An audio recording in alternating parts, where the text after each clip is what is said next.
Hello students, कक्षा 12 के chemistry के पहले चैप्टर विलयन में आज हम जानेंगे विलयन की सांद्रता। ठीक है, विलयन के प्रति इकाई आयतन या इकाई मात्रा में उपस्थित विलय की मात्रा को विलयन की सांद्रता कहते हैं। ठीक है, देखिए विलयन किस किस चीज़ को मिलाकर के बनता है, विलय और विलायक को मिलाकर के विलयन बनता है।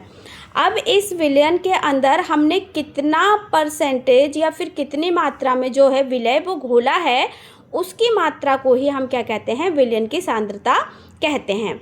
अब विलयन की सांद्रता को व्यक्त करने के या नापने के क्या होती हैं, बहुत सारी विधियां होती हैं, जिसमें से कुछ विधियां हमारी ये यहाँ पर दे रखी हैं। ठीक है, तो प्रतिशत के पदों में हम सांद्रता व्यक्त कर सकते हैं, भार, आयतन या ग्राम लीटर के पदों में इसको व्यक्त किया जा सकता है, या फिर भार और भार के इसको व्यक्त किया जा सकता है। ठीक है, तो देखिए प्रतिशत के पदों में हम जब निकालते हैं हमारी सांद्रता, तो कैसे निकाल सकते हैं, तीन तरह से निकाल सकते हैं, द्रव्यमान प्रतिशत, आयतन प्रतिशत या फिर द्रव्यमान बट्टे आयतन प्रतिशत, जिसे क्या कहा जाता है, मास परसेंटेज, वॉल्यूम परसेंटेज और मास बाय वॉल्यूम परसेंटेज।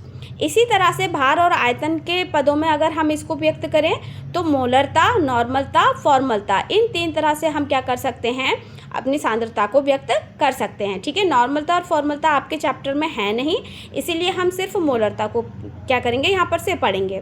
अब देखिए भार और भार के आयतनों में अगर हम क्या करें, सांद्रता प्राप्त करें, तो मोललता या फिर मोल प्रभाज या फिर जिसे मोल भिन्न कहा जा सकता है, इनके पदों में इसको हम क्या कर सकते हैं, ज्ञात कर सकते हैं। ठीक है, अब देखिए यहाँ पर से विलयन को जब हम सांद्रता के पदों में व्यक्त करेंगे तो हम कुछ संकेतों का उपयोग करते हैं। ठीक है, यहाँ पर से जो संकेत हैं आपके, ये जानने की यहाँ पर मदद करेंगे कि ए बी जो है, हम विलायक, विलय, द्रव्यमान, इन चीज़ों को यहाँ पर प्रदर्शित करेंगे। ठीक है, तो यहाँ पर से क्या है, जो हमारा विलायक है हम उसे ए से प्रदर्शित करते हैं, और जो घोला गया विलय है उसे बी से प्रदर्शित करते हैं। यानी कि ए और बी दोनों को मिला करके क्या बन जाता है, हमारा सॉल्यूशन बन जाता है।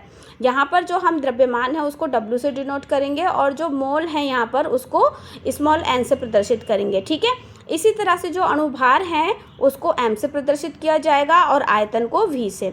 WA का मतलब क्या हो जाएगा, W को हम मास यानी कि द्रव्यमान दिखा रहे हैं। ठीक है, और A का मतलब क्या होता है, विलायक, तो यहाँ पर से ये क्या हो जाएगा, विलायक का द्रव्यमान, यहाँ पर से ये क्या हो जाएगा, विलय का द्रव्यमान।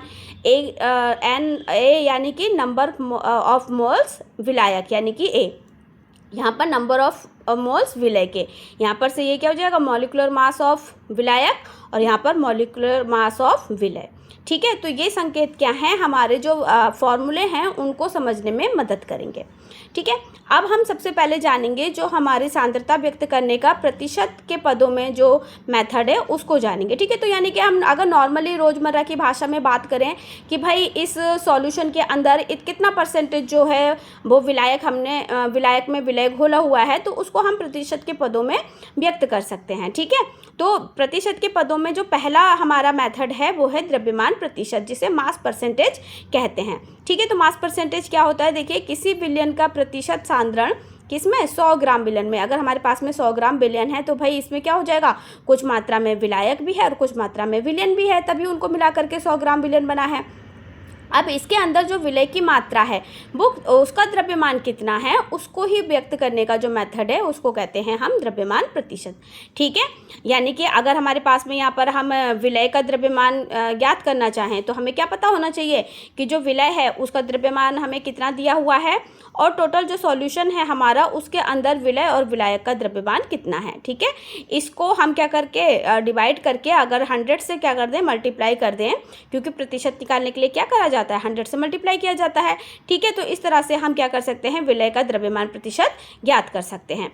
इसी तरह से क्या हो जाएगा भाई, अगर हम A का यानी कि विलायक का द्रव्यमान प्रतिशत ज्ञात करना चाहें तो हमें विलायक का यहाँ पर द्रव्यमान पता होना चाहिए। ठीक है, और जो सॉल्यूशन है हमारा यानी कि इसके अंदर विलय और विलायक दोनों का द्रव्यमान पता होना चाहिए। तो इसको सॉल्व करके अगर 100 से क्या कर देंगे, मल्टीप्लाई कर देंगे, तो हम A का द्रव्यमान प्रतिशत भी ज्ञात कर सकते हैं। ठीक है, इसका जो द्रव्यमान प्रतिशत का यूज है वो ज़्यादातर औद्योगिक अनुप्रयोगों में होता है। ठीक है, इसे एक एग्जाम्पल से की सहायता से समझते हैं।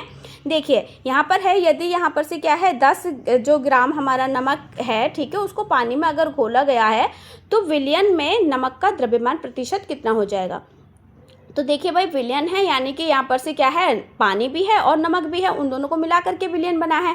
तो इसके अंदर अगर हमने अपना 10 ग्राम जो लिया है वो नमक लिया है, तो इसका परसेंटेज कितना बन रहा है विलयन में।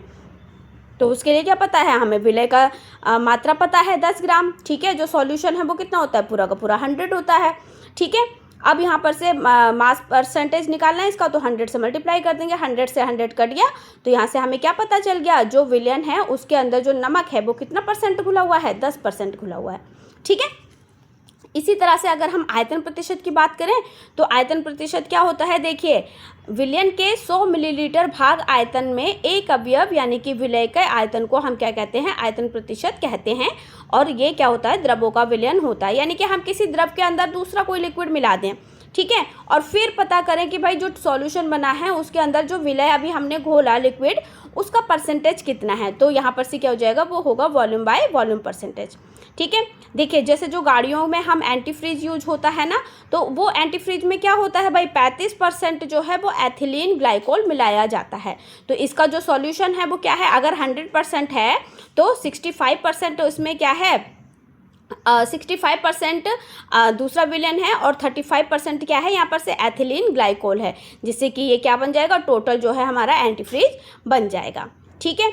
अब अगर हम प्रतिशत के पदों की बात करें, ठीक है, तो प्रतिशत के पदों में जो तीसरी विधि है वो है द्रव्यमान आयतन प्रतिशत, यानी कि आयतन यहाँ पर से क्या हो जाएगा, मिलीलीटर या लीटर में, ठीक है, और द्रव्यमान यानी कि यहाँ पर से हमें कितनी मात्रा में जो है विलय दे रखा है, ग्राम में, ठीक है, या किलोग्राम में। तो देखिए यहाँ पर से क्या हो जाएगा, 100 मिलीलीटर विलयन में घुले हुए विलय का ग्राम में द्रव्यमान आयतन जो है वो आयतन प्रतिशत कहलाता है, ठीक है। और फार्मेसी चिकित्सा क्षेत्रों में व्यापक रूप से इसका यूज किया जाता है, ठीक है। जो दवाइयाँ बनती हैं तो वही है कि यहाँ पर से इतना मिलीलीटर 100 मिलीलीटर विलयन में अगर हम क्या कर रहे हैं, कुछ ग्राम मात्रा में क्या कर रहे हैं, विलय घोल रहे हैं, तो वो द्रव्यमान आयतन प्रतिशत कहलाता है, ठीक है। इसका फॉर्मूला क्या हो जाएगा, देखिए विलय का द्रव्यमान ग्राम में जो हमें दे रखा है और अपॉन में विलय का कुल आयतन, ठीक है, और अब परसेंटेज निकाल रहे हैं तो मल्टीप्लाई कर देंगे 100 से। देखिए इसको एक एग्जांपल से समझते हैं। यदि 500 मिलीलीटर पानी में हमने 25 ग्राम चीनी घोली हुई है, ठीक है, तो यानी कि जो हमारा विलयन है वो 25 ग्राम चीनी और पानी को मिला करके बनाया हुआ है। टोटल जो वॉल्यूम है इसका वो कितना आ गया है, 500 मिलीलीटर आ गया है, ठीक है। तो इसके अंदर जो चीनी है उसकी जो सांद्रता है वो कितनी परसेंटेज है, तो यहाँ से हम क्या करेंगे, जो चीनी की हमें सांद्रता दे रखी है 25 ग्राम वो लिख लेंगे, और जो वॉल्यूम है टोटल विलयन का वो कितना है, 500 मिलीलीटर है, ठीक है। प्रतिशत में निकालने के लिए 100 से मल्टीप्लाई कर देंगे, तो यहाँ पर से हमें क्या पता चल गया कि 500 मिलीलीटर वॉल्यूम के जो आयतन है उसके अंदर 5% मात्रा में जो है वो चीनी घुली हुई है, ठीक है। इसी तरह से क्या होता है, इनका यूज करके जो दवाइयाँ वगैरह हैं वो बनती हैं, ठीक है। नेक्स्ट देखिए, एक तरीका है सांद्रता प्राप्त करने का पार्ट्स पर मिलियन में, जिसे ppm भी कहा जाता है, ठीक है। जब क्या होता है, हमारा विलय है वो बहुत ही अत्यंत सूक्ष्म मात्रा में है और विलायक हमारा जो है बहुत बड़ी मात्रा में है, तब हम जो इसकी सांद्रता व्यक्त करेंगे विलय की, वो पार्ट्स पर मिलियन में व्यक्त करते हैं, ठीक है। जैसे हमारा जो वायुमंडल है, तो वायुमंडल के अंदर तो क्या है भाई, एयर, अगर एक हम पूरा सॉल्यूशन देखें, विलयन देखें, तो उस विलयन के अंदर तो क्या है, बहुत सारी गैसेस पता है मिक्स है, ठीक है। अब इन गैसों में अगर हम नाइट्रोजन का सांद्रता प्राप्त करना चाहें, ऑक्सीजन की, कार्बन डाइऑक्साइड की, तब हम किस विधि का उपयोग करते हैं, तब हम पार्ट्स पर मिलियन का उपयोग करते हैं, ठीक है। अब यहाँ पर से देखिए क्या हो जाएगा, पार्ट्स पर मिलियन का जो एग्जाम्पल बनता है वो क्या होता है, अवयव के भागों की संख्या अपॉन में विलयन में उपस्थित सभी अवयवों की संख्या, ठीक है, उसको मल्टीप्लाई कर देते हैं हम 10 की पावर 6 से, ठीक है। देखिए यहाँ पर एग्जाम्पल है, वायुमंडल में जो गैसें होती हैं, तो अभी वर्तमान में क्या है, वातावरण में अगर हम CO2 यानी कार्बन डाइऑक्साइड का परसेंटेज देखें, अगर इसकी सांद्रता देखें, तो लगभग 420 पार्ट्स पर मिलियन है। तो इसका कहने का मतलब ये हुआ कि हवा के हर 10 लाख अणुओं में जो क्या है, 400 या फिर 420 अणु किसके हैं, कार्बन डाइऑक्साइड के हैं, ठीक है। इसी तरह से जो पानी में अशुद्धता है हम उसको ज्ञात कर सकते हैं, और जो प्रदूषण है, तो प्रदूषण के अंदर प्रदूषण के अवयव जो एयर में मौजूद हैं वो कितने हैं, उसको भी हम पार्ट्स पर मिलियन से क्या कर सकते हैं, ज्ञात कर सकते हैं, ठीक है। तो इस वीडियो में हमने क्या जानी है, प्रतिशत के पदों में व्यक्त करना और पार्ट्स पर मिलियन में, ठीक है।